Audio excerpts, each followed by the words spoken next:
Frères et sœurs, Johann Sebastian Bach avait l'habitude de terminer ses partitions par « Soli Deo Gloria ». Précisément, à Dieu seul la gloire. C'est de l'Éternel notre Dieu que ce matin encore, nous recevons la grâce et la paix en abondance. C'est cela que nous entendons célébrer ce matin encore et faire monter vers Dieu notre action de grâce, nous qui sommes conscients que nous sommes au bénéfice d'un amour inconditionnel. Alors, frères et sœurs, je vous invite à prendre votre recueil de chants, à prendre le cantique 473. Nous chanterons la première strophe du cantique 473. Levons-nous pour chanter Dieu.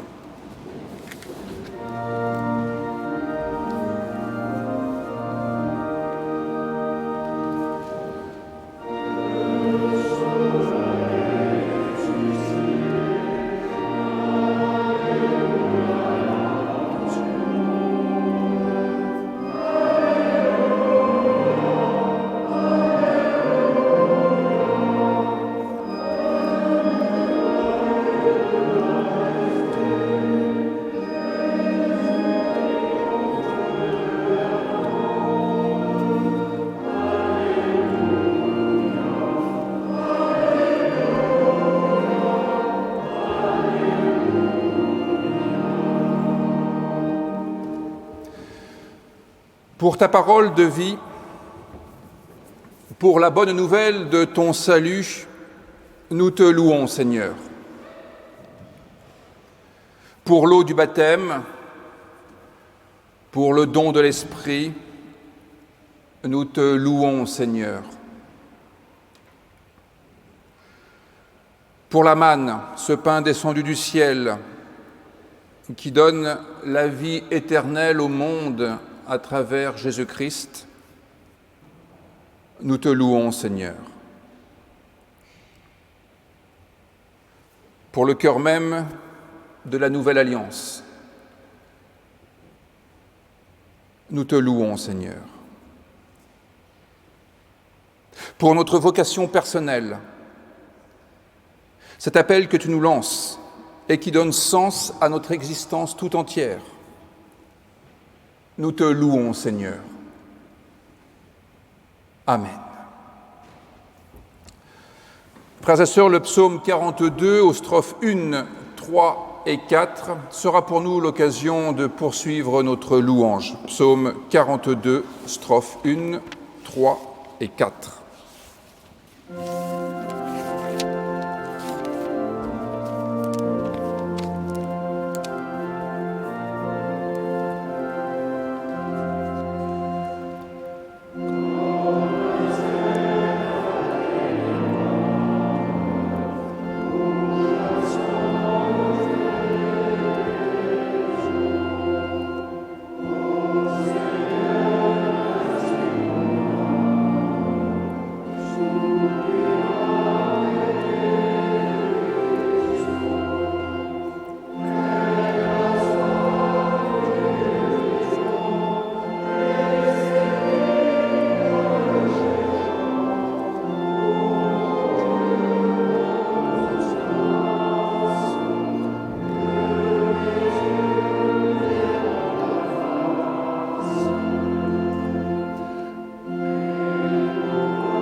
Prenons place.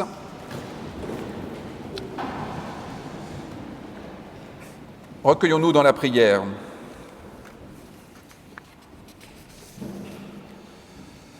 Éternel notre Dieu, par la résurrection du Christ Jésus, tu nous ouvres une voie royale. Et pourtant, en maintes occasions, notre vie se détourne loin de cette voie. Seigneur, pardonne-nous.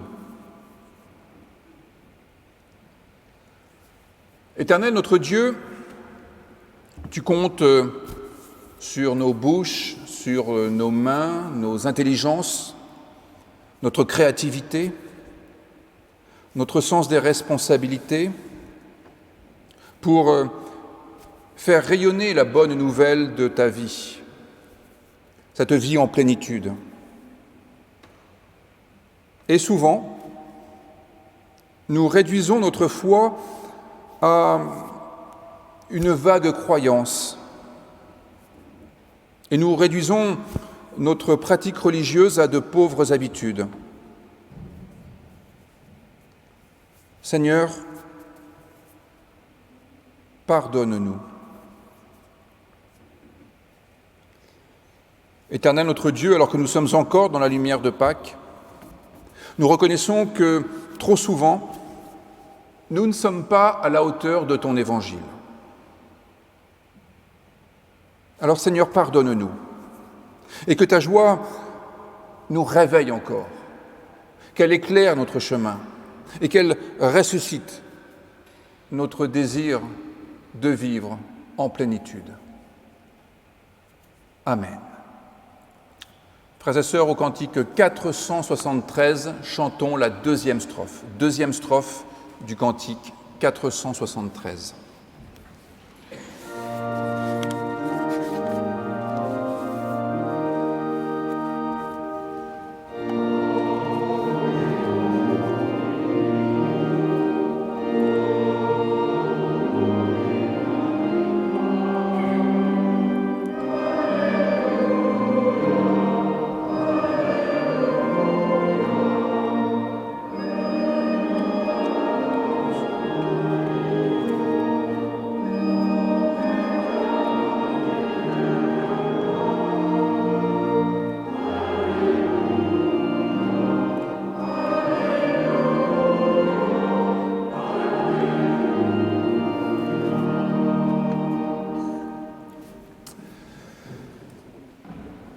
Frères et sœurs, l'Évangile imprime une forme d'exigence pour notre vie, mais pas en nous culpabilisant, non pas en nous accablant.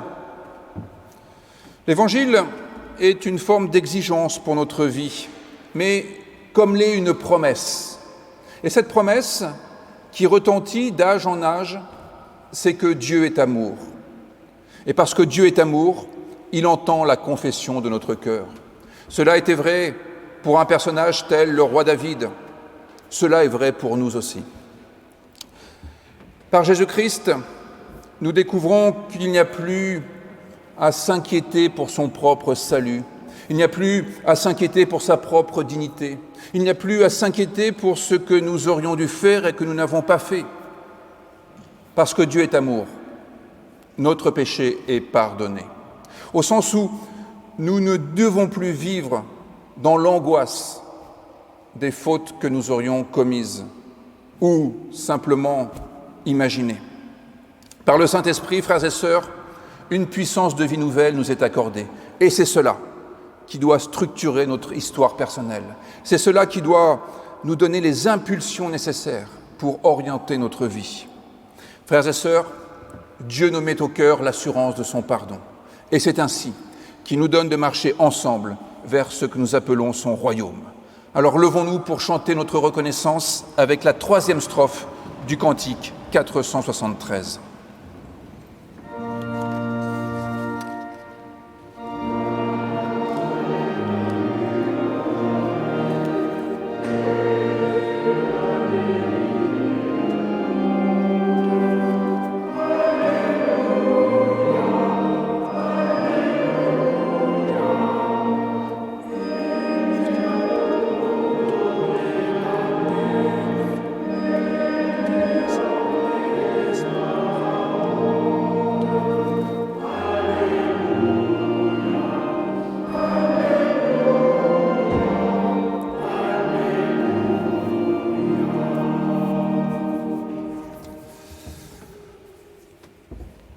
Quiconque a fait l'expérience de l'amour sait que l'amour n'est pas un oreiller de paresse. L'amour ressuscite puissamment le désir de vivre. Et si Dieu est amour, ce n'est pas pour que nous envisagions la vie comme un long farniente. Dans l'Évangile, selon Jean, au moment de quitter ses disciples, Jésus leur dit ceci, une sorte de testament spirituel qui leur donne matière à penser leur propre vie. Il leur dit ceci, « Ce n'est pas vous qui m'avez choisi, mais moi, je vous ai choisi et je vous ai établi, afin que vous alliez, que vous portiez du fruit et que votre fruit demeure, afin que ce que vous demanderez au Père en mon nom, il vous le donne. Et ce que je vous demande, dit le Christ, c'est de vous aimer les uns les autres. » Frères et sœurs, nous pouvons dire oui à cet appel lancé par le Christ en exprimant notre foi. Notre foi, c'est notre adhésion pleine et entière à cet évangile que le Christ révèle. Et notre foi, nous pouvons l'exprimer en ces termes. Je crois en Dieu qui vient vers nous avec amour. Il n'est pas resté dans sa majesté solitaire, il crée le monde, il fait de l'homme son vis-à-vis, son associé, il est engagé avec nous dans l'aventure humaine. Je crois en Dieu qui vient vers nous avec amour. Il ne nous a pas abandonnés à notre révolte, à notre perdition. En Jésus, il a profondément partagé notre humanité. Il a, en quelque sorte, porté notre péché, expié le châtiment que nous estimions juste. En Christ, il a vaincu la mort. Il nous a rendu l'espérance. Je crois en Dieu qui vient vers nous avec amour. Jour après jour, il est présent parmi les hommes, dans son Église, par son esprit, pour apaiser nos craintes, pour guérir nos hésitations, pour affermir notre foi, pour animer notre vie et nos actes. Oui, je crois en Dieu qui vient vers nous avec amour. Amen. Au cantique 483, chantons les strophes 1, 2 et 3 du cantique 483.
Prenons place.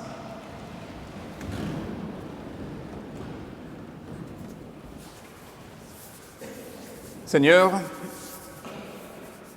toi qui, par ton esprit, assembles les croyants en tout lieu de ce monde, inspire celles et ceux qui parlent,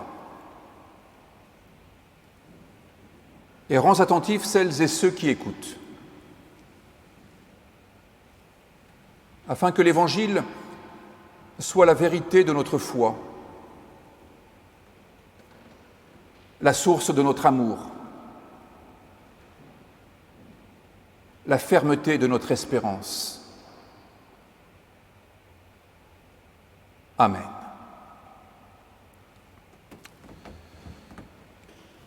Frères et sœurs, pour ce matin, une petite cerise sur le gâteau évangélique. La semaine dernière, nous avons eu la finale courte de l'Évangile selon Marc. Ce matin, la finale longue. Cerise et crème chantilly. C'est à partir du verset 9. Jésus, ressuscité le matin du premier jour de la semaine, apparut d'abord à Marie-Madeleine, de laquelle il avait chassé 7 démons. Elle alla emporter la nouvelle à ceux qui avaient été avec lui et qui menaient le deuil et pleuraient. Quand ils entendirent qu'il vivait et qu'elle l'avait vu, ils ne la crurent pas. Après cela, il se montra sous une autre forme à 2 d'entre eux qui étaient en chemin et se rendaient à la campagne. Ils allaient donc vers Emmaüs, en fait. Ces 2-là revinrent, eux aussi, l'annoncer aux autres, qui ne les crurent pas non plus. Enfin, il se montra aux 11 pendant qu'ils étaient à table, et il leur reprocha leur incrédulité et la dureté de leur cœur, parce qu'ils n'avaient pas cru ceux qui l'avaient vu ressusciter. Puis il leur dit : « Allez dans le monde entier, et prêchez la bonne nouvelle à toute la création. Celui qui croira et qui sera baptisé sera sauvé, mais celui qui ne croira pas sera condamné. Et voici les signes qui accompagneront ceux qui ont cru. En mon nom, ils chasseront les démons. Ils parleront de nouvelles langues. Ils brandiront des serpents. S'ils boivent quelques breuvages mortels, il ne leur fera point de mal. Ils imposeront les mains aux malades et ceux-ci seront guéris. Le Seigneur, après leur avoir parlé, fut enlevé au ciel et il s'assit à la droite de Dieu. Et ils s'en allèrent, prêcher partout. Le Seigneur travaillait avec eux et confirmait la parole par les signes qui l'accompagnaient. Frères et sœurs, je vous propose de chanter la 4e strophe du cantique 473.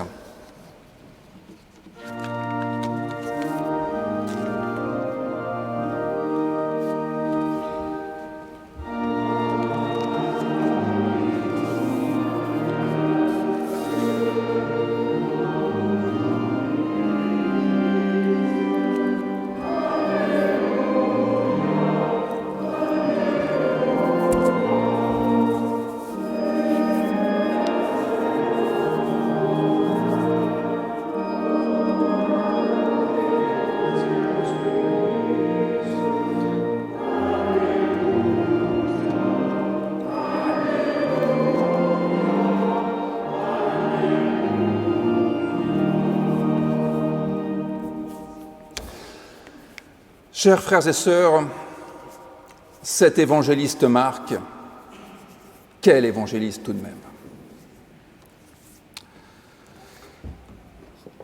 Pâques est toujours pensée comme la plus belle des fêtes de notre calendrier liturgique.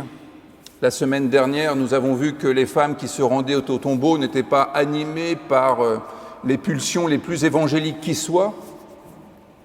Et là, ce matin, en découvrant la suite qui a été ajoutée ultérieurement, Nous découvrons que ceux qui sont au bénéfice des témoignages de Pâques ne valent pas mieux non plus. Au fond, Pâques, c'est l'histoire d'un échec, par l'évangéliste Marc. Un échec cuisant. Les témoins parlent et on ne les croit pas. On a l'impression que c'est encore notre histoire aujourd'hui. On témoigne de notre foi et tout le monde s'en fiche. 2 disciples, et certainement pas des moindres, racontent l'expérience qu'ils ont eue en allant vers le village d'Emmaüs. On ne les croit pas plus que les femmes. Vraiment, on dirait notre Église dans toutes ses difficultés pour la question de la transmission, dans le domaine de l'annonce de l'Évangile. Elle parle, mais au fond, ça ne change rien. On ne nous croit pas, on ne nous écoute plus. Et tout le monde vit très bien son Église. Alors, l'Évangile ne s'arrête pas là. L'Évangile nous montre un Jésus ressuscité qui prend les choses en main, qui ne se contente pas de cet état de fait, qui ne se contente pas d'une situation d'échec. Le Christ prend les choses en main directement et il donne le mode d'emploi d'une communication réussie à ceux qui vont devenir ses apôtres, les signes par lesquels nous pourrons voir et vérifier que nous sommes bien en ordre de route sur la route qui mène vers le royaume. Les signes, il les donne non pas au monde entier, mais à ceux qui vont avoir la responsabilité de faire passer le message que la vie n'a pas été terrassée en dépit des apparences, qu'il y a encore de bonnes raisons de se lever le matin, et qu'il y a encore matière à se réjouir d'être parmi les vivants. Et voici le programme pour celles et ceux qui entendent aller à la suite du Christ. Voici les signes qui vous feront dire que tout va bien, que nous faisons partie des élus. Chasser les démons, parler des langues nouvelles, brandir les serpents, boire les breuvages mortels avec une sérénité beaucoup plus grande que celle de Socrate. Voilà le programme pour chacun d'entre nous qui avons le désir d'être chrétiens. Et voilà le programme certainement pour les futurs membres de notre conseil de secteur qui aura la responsabilité de mettre cela en œuvre. Chasser les démons, parler de nouvelles langues, brandir les serpents, boire des breuvages mortels, sans heurts ni violence. Tout commence donc par la pratique de l'exorcisme. Certainement, l'exorcisme n'a-t-il pas vraiment bonne presse dans nos milieux? Certainement, l'exorcisme fait le plus souvent penser à des pratiques qui relèvent de la superstition des sous-cultures qui ne devraient plus avoir cours. L'exorcisme n'aura plus sa raison d'être quand il n'y aura plus rien à exorciser. Mais dans l'évangile de Marc, il est question d'exorcisme et pas qu'une seule fois. L'exorcisme n'aura plus cours quand il n'y aura plus rien à exorciser. Mais tant qu'un enfant, par exemple, restera figé par la peur de mal faire, tant que des personnes seront empêchées de parler par des logiques de pouvoir qui les briment, tant que des femmes n'oseront pas lever les yeux vers un conjoint qui cherche la moindre occasion pour leur coller une trempe, tant qu'un responsable politique ne prend ses décisions qu'en fonction des intérêts de ses amis ou de ceux qui lui versent de bonnes sommes d'argent, tant qu'un individu reste enfermé dans une vision raciale de la société humaine, Tant qu'un jeune adulte continue à régler ses problèmes personnels en déversant sa haine sur ses voisins, tant que des frustrés reçoivent des responsabilités associatives, la pratique de l'exorcisme sera un impératif non négociable. L'exorcisme ne consiste pas à faire la chasse à des êtres surnaturels qui prendraient la forme de bêtes à cornes et aux pieds fourchus. Ça, c'est pour SOS Fantôme. C'est distrayant, mais ce n'est pas la vie, autrement que sous la forme d'une belle image, qu'il faut interpréter dans ce cas.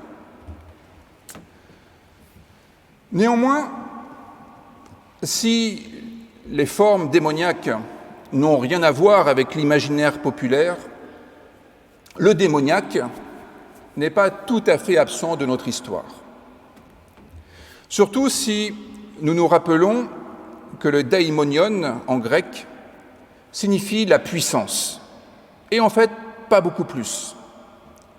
C'est une manière de désigner ce qui prend le pouvoir dans l'histoire, ce qui exerce une domination et par conséquent ce qui rend captifs ceux qui sont sous cette domination.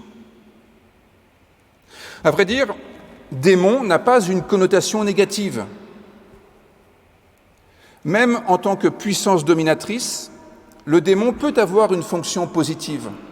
Par exemple, s'il est appliqué aux parents, comme je vois qu'il y a des jeunes enfants, ils peuvent considérer que de temps à autre, leurs parents sont comme des démons.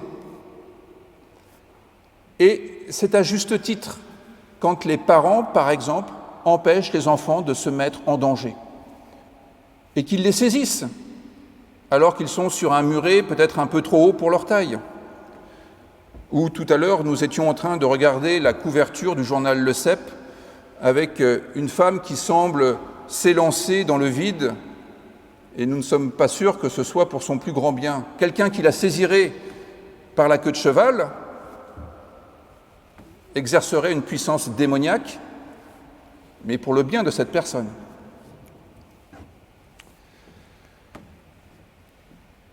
À l'âge adulte, il convient de chasser les démons.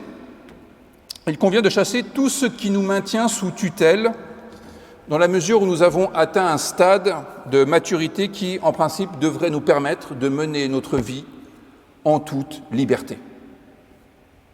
Les exorcismes sont indispensables pour libérer celles et ceux qui sont encore entravés à l'âge adulte, peut-être par des schémas mentaux trop étriqués, peut-être par des systèmes de soumission qui se sont répétés de génération en génération, peut-être à cause de la lassitude ou de l'inquiétude, par l'abdication de sa raison critique envers les détenteurs de l'autorité. Peut-être à cause de représentations erronées du réel, peut-être à cause d'idéologies qui limitent notre capacité d'initiative, etc. Pour ne prendre qu'un seul exemple biblique parmi tous ceux qui existent, et cela dans l'évangile de Marc, pensons à cet homme qui vit au milieu des tombes, c'est au chapitre 5. Jésus le rencontre et il le libère de ces légions qui avaient pris possession de lui et qui parlaient à sa place. L'exorcisme que pratique Jésus, dans le cas présent, c'est de rendre à ce personnage qui était privé de toute autonomie l'usage de sa propre parole. Et il pourra ensuite aller sa propre route. Notre responsabilité est précisément de libérer la parole de chacun, de libérer son imagination, de libérer sa bienveillance aussi, de libérer son intelligence, de libérer toutes ses capacités. Impossible d'être disciple du Christ et de se contenter d'une société faite de gens qui ne font que répéter ce qu'on leur a dit, qui ne font que vivre dans le mimétisme et qui s'efface subrepticement derrière l'opinion populaire, derrière l'opinion majoritaire.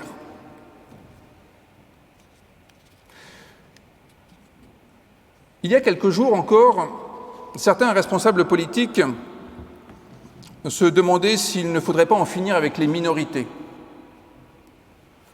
L'usage protestant a toujours été de libérer la parole des minorités. Non pas pour leur dire que leur parole était plus importante que celle d'une majorité, mais c'est que chaque parole est importante.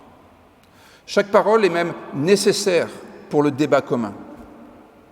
Et puis ensuite, on décide, mais on ne prive jamais quiconque de la parole.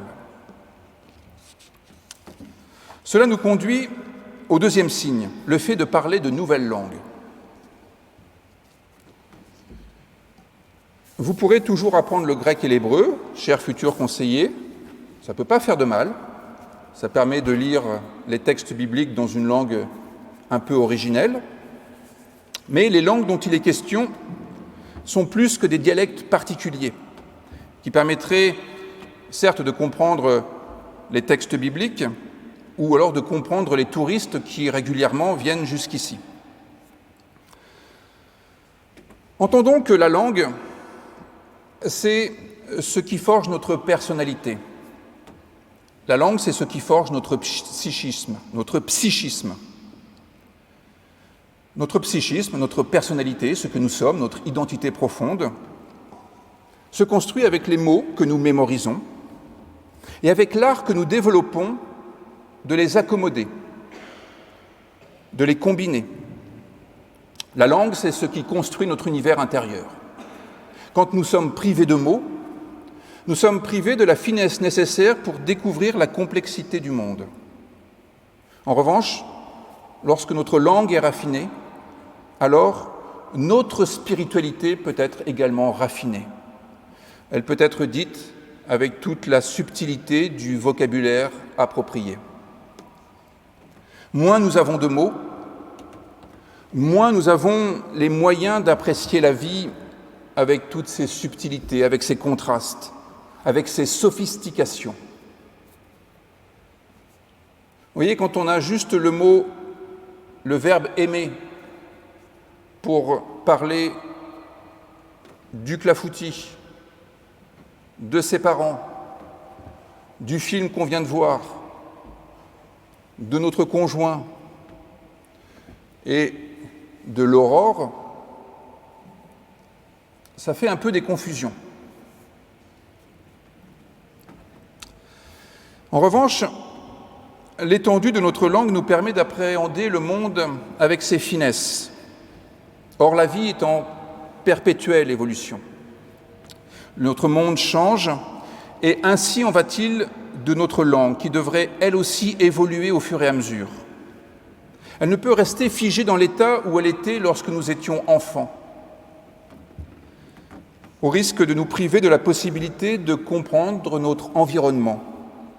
Si nous ne poursuivons pas notre formation personnelle, si nous cessons de lire, si nous cessons de dialoguer avec des gens que nous ne connaissons pas encore, si nous cessons de nous intéresser à de nouveaux domaines, à de nouvelles cultures, à de nouveaux arts, à de nouvelles formes artistiques, nous laissons partir la vie au loin. Et la vie n'est pas du genre à nous attendre. Parler de nouvelles langues, c'est acquérir de nouveaux moyens de rejoindre nos contemporains dans leur propre univers. C'est le moyen de mieux les comprendre et du coup de mieux se faire comprendre auprès d'eux. Il n'est pas étonnant que les premiers témoins de Pâques n'aient pas été crus. En fait, c'est même tout à fait normal, c'est même rassurant en quelque sorte, parce que cela montre bien que Pâques était un événement extraordinaire, inédit, singulier, et qu'il fallait inventer une nouvelle langue pour en parler. Sur le coup, cela était impossible. Comment les témoins de Pâques auraient-ils pu être crus à l'instant alors qu'ils annonçaient quelque chose de tout à fait nouveau et d'extraordinaire? Pensons à ce qu'écrivait Georges Semprin dans L'écriture ou la vie. Il a observé qu'il aura fallu des dizaines d'années oui, des dizaines d'années aux rescapés des camps de la mort pour partager avec d'autres l'expérience qu'ils avaient vécue. Semprin raconte même l'impossibilité d'être cru par l'être aimé. Il faudra le temps d'acquérir un nouveau langage pour se faire comprendre et être cru. Autrement dit, si nous balançons des vérités chrétiennes à la face de nos contemporains, sans prendre le soin d'acquérir leur propre langue, de comprendre leur culture, de les rejoindre dans leur propre univers, n'ayons aucun doute, nous ne serons pas crus, nous ne serons même pas écoutés.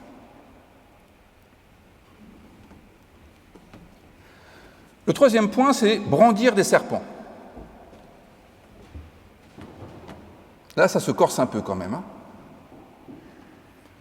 Si nous nous mettons à brandir des serpents au sens strict du terme, il se pourrait que nous ne soyons pas davantage pris au sérieux. Peut-être les pharmaciens peuvent le faire. Mais souvenons-nous de l'épisode biblique qui est à l'arrière-plan de cette phrase énigmatique de l'évangéliste Marc. C'est dans le livre des Nombres, chapitre 21. C'est la traversée du désert. Le peuple est sorti d'Égypte. Il est libéré de la maison de l'esclavage. Et le peuple est attaqué par des serpents dans le désert. Et pour échapper à leurs morsures mortelles, la consigne fut donnée de regarder vers un serpent de bronze brandi par Moïse au bout d'une perche. Alors il va de soi que cette thérapie ne relève pas de la pratique médicale. Il vaut mieux le dire clairement. Si vous faites attaquer par une vipère ou je ne sais quoi dans la garrigue, prenez de l'aspivenin et allez voir tout de suite un médecin. Brandir un serpent de bronze n'est pas une pratique thérapeutique qui relève de l'ordre médical. C'est plutôt un soin éducatif. Ce que fait Moïse, c'est d'éduquer les Israélites en leur montrant très clairement quelle est la nature de leur mal. Et la consigne de Marc est analogue, me semble-t-il. Il convient de brandir bien haut, à la vue de tous, ce qui est la cause des tourments de notre époque. C'est notre responsabilité d'entreprendre ce travail éducatif qui consiste à mettre en évidence, qui consiste à révéler ce qui blesse les personnes, ce qui atrophie la culture, ce qui dévarie les sciences, ce qui ruine l'économie, ce qui met à mal la confiance, ce qui stoppe les élans, ce qui détruit le moral, ce qui ronge l'espérance, ce qui met en deuil. Ce n'est pas autre chose que la tâche prophétique. Le prophète n'est pas celui qui annonce ce qui va arriver dans 10, 15, 20 jours. Le prophète, c'est celui qui ouvre les yeux sur la situation actuelle et qui est capable de repérer les mécanismes qui sont à l'œuvre et de les dénoncer lorsque ces mécanismes sont mortels ou dégradants. Et il ne suffit pas d'être conscient pour soi. Il convient aussi d'en faire profiter les autres et de montrer très explicitement quelle est la nature du mal qui nous ronge parfois. Il y a une tâche prophétique qui traverse toute la Bible. Elle consiste à avertir, elle consiste à éveiller les consciences, elle consiste à ressusciter la responsabilité individuelle. Et notre vocation ecclésiale est de cet ordre-là. C'est d'être prophète, au sens de porter à la connaissance de tous, c'est bien une portée universelle dans cet évangile de Marc, porter à la connaissance de tous une meilleure compréhension des mécanismes à l'œuvre dans notre monde, et notamment des mécanismes qui sont une menace. Quand, dans les textes de la Bible hébraïque, il est souvent question des idoles, ce n'est pas parce qu'on imagine que les gens sont superstitieux et qu'ils ont chez eux des totems, des petites statues qu'ils caressent, qu'ils donnent des fleurs, de la nourriture, etc. Les idoles sont une métaphore de tous les pouvoirs de domination auxquels nous nous sacrifions alors qu'ils ne nous apportent rien en termes de vie et de liberté. C'est cela qu'il convient de repérer et de dénoncer. L'Église a un rôle prophétique en la matière. Et c'est par cet effort éducatif que plus personne n'aura à craindre les breuvages mortels. C'est le 4e signe. Alors bien évidemment, des pasteurs de l'autre côté de l'Atlantique ont voulu faire les malins. Et ils ont bu des poisons mortels pour montrer qu'ils faisaient partie de la race des élus. Et il a fallu trouver d'autres pasteurs pour célébrer leurs obsèques. Ils en sont morts physiquement et spirituellement du coup. Car ce n'est pas de l'eau de Javel que la foi nous prémunit, mais de ce qui pourrait ravager notre être intérieur, non pas sur le plan physiologique, mais sur le plan spirituel. La foi renforce nos défenses immunitaires, oui, mais pas contre la Covid-19, par exemple. La foi renforce nos défenses immunitaires contre les idéologies toxiques, tout ce qui empoisonne la vie, y compris l'art subtil des fake news. Parce que notre esprit critique est capable de ne pas prendre pour argent comptant la première information venue sur un réseau social. D'abord, on s'intéresse un peu aux sources, vérifier que c'est bien une salle de rédaction de journalistes un peu sérieux qui nous propose l'information. Et puis même quand on a une source, on va voir dans une autre salle de rédaction, on s'intéresse un peu à croiser les sources. La foi, qui est un regard à la fois confiant et critique, nous aide à filtrer les informations que nous recevons de toutes parts. La foi, qui est une instance critique, nous aide à relativiser chaque information, à la soumettre à d'autres informations, comme on organise un débat contradictoire, à partir duquel une vérité plus grande peut émerger. On fait cela dans un tribunal, on fait cela dans une salle de rédaction, on le fait dans un laboratoire, on le fait dans un temple aussi. Il est évident que vous n'allez pas vous contenter d'une seule interprétation de l'Évangile selon Marc au chapitre 16, les versets 9 et suivants. Vous n'allez pas me croire sur parole. Vous allez aussi réfléchir à ce texte et à partir de votre propre expérience, à partir aussi des discussions que vous aurez tout à l'heure à table, en vous disant « Mais tu crois vraiment qu'il faut brandir les serpents ?» Vous forgerez votre propre interprétation. Songeons à la fonction de la prière dans notre vie spirituelle. La prière nous permet de ne pas perdre de vue le cap de notre salut qui, en christianisme, est Dieu. Cela implique que les informations que nous recevons, ce qu'on nous dit, ce que nous lisons, ce que nous observons, peut être rapporté à Dieu. C'est le sens de la prière.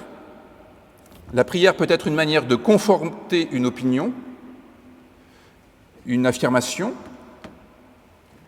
c'est-à-dire de pouvoir lui donner de la valeur parce que, confronté à ce que nous entendons de l'Évangile, nous voyons que cette information va dans le sens d'une vie plus grande et au contraire, si nous constatons que cette information va dans le sens de ce qui est mortel, alors nous dégraderons la valeur de cette information.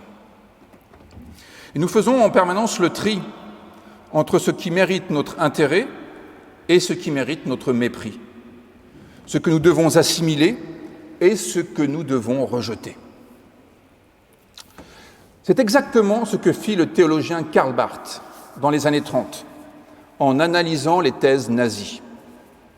C'est sa foi, c'est sa lecture de l'histoire et des thèses nazies à partir de l'Évangile qui le conduisit à rejeter ce qu'il avait jugé être un poison mortel dont lui n'est pas mort, contrairement à beaucoup de responsables politiques, à beaucoup de responsables ecclésiaux qui ont bu le poison politique de l'époque.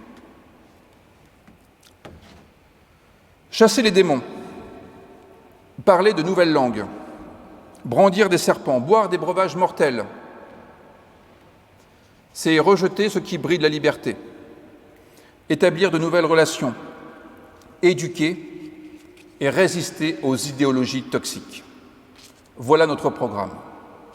Voilà qui nous permettra de participer à la guérison de ceux qui sont malades, de ceux qui peinent à survivre, de ceux qui n'ont plus d'horizon, de ceux qui se noient dans le quotidien, de ceux qui pensent qu'ils ne peuvent plus s'en sortir, de ceux qui n'attendent plus qu'une seule chose, que ça s'arrête. Nous pourrons leur imposer les mains, ce qui est un geste de renvoi. On pourra les renvoyer dans leur propre vie. Ils ne seront plus dépendants de nous. Au fond, tout cela vise une chose, l'autonomisation des personnes. Que chacun puisse être en mesure de répondre à sa vocation personnelle et de frayer sa propre route. Voilà, frères et sœurs, notre vocation.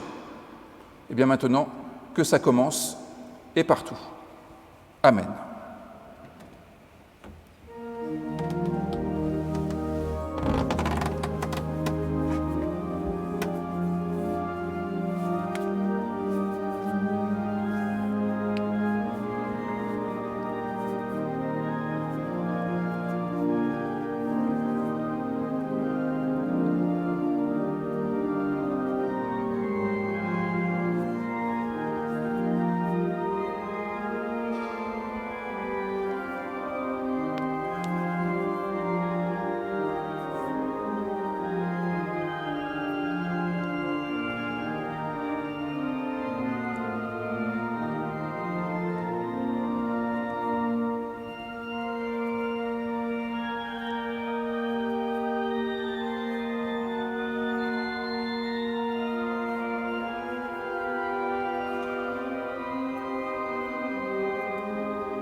Chantons le cantique 523. Nous chanterons les strophes 1, 2 et 3 de ce cantique 523. Levons-nous pour chanter Dieu.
Prenons place.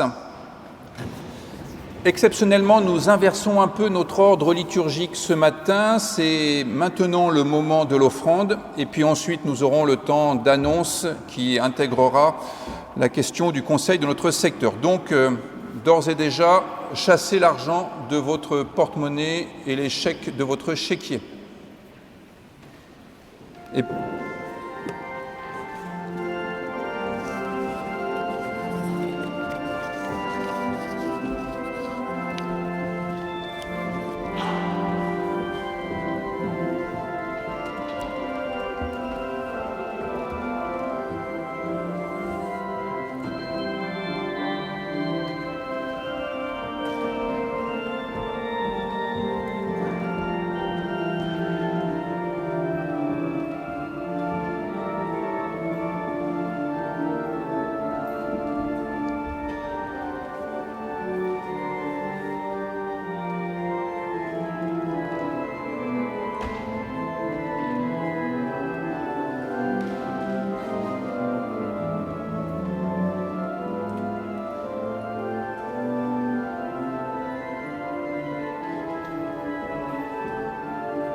C'est habituellement le moment de notre prière d'intercession. Je vous propose de vous lever pour que notre prière soit dirigée vers ces nouveaux conseillers de secteur et que nous puissions les porter dans notre propre prière. Seigneur notre Dieu, voici ton Église, avec celles et ceux qui ont accepté de prendre une responsabilité. Toi qui as fondé l'Église universelle, invisible, et qui as promis d'être avec elle jusqu'à la fin des siècles, nous te rendons grâce de ce que tu suscites en tout temps, au milieu d'elle, les ouvriers qui lui sont nécessaires pour accomplir sa mission dans le monde. Nous les appelons les anciens, les presbytres. Alors fais reposer sur ces anciens que tu donnes à notre paroisse toutes les grâces dont ils ont besoin pour exercer leur ministère. Affermis leur foi, de sorte qu'ils puissent toujours en témoigner par leurs paroles et par leur vie.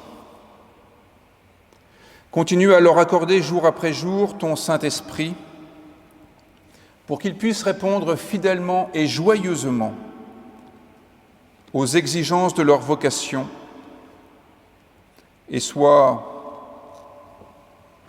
un exemple pour ton peuple. Nous t'en prions, inspire et conduis ton Église. Préserve-la de tout compromis, garde-la de tout reniement. Rends-la fidèle dans l'obéissance et inébranlable dans la foi, et que partout, sur la terre, elle fasse reculer la puissance des ténèbres, qu'elle fasse resplendir la lumière de l'Évangile. Et nous poursuivons notre prière en disant les mots que Jésus a laissés à ses disciples. Notre Père qui es aux cieux, que ton nom soit sanctifié. Que ton règne vienne, que ta volonté soit faite sur la terre comme au ciel. Donne-nous aujourd'hui notre pain de ce jour, pardonne-nous nos offenses, comme nous pardonnons aussi à ceux qui nous ont offensés. Ne nous emporte pas dans l'épreuve, mais délivre-nous du mal, car c'est à toi qu'appartiennent le règne, la puissance et la gloire au siècle des siècles. Amen. Frères et sœurs, je vous invite à regagner votre place et nous restons debout pour recevoir la bénédiction au nom même de Dieu.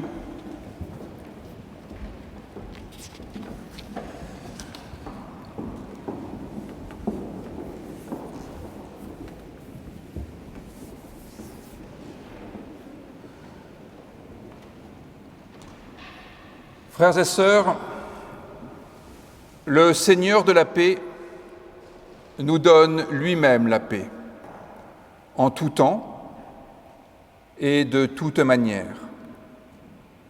La grâce de notre Seigneur est avec nous tous, présents et absents, visibles et invisibles, pour le temps et pour l'éternité. Amen. Frères et sœurs, chantons maintenant le psaume 67, les strophes 1 et 2 du psaume 67.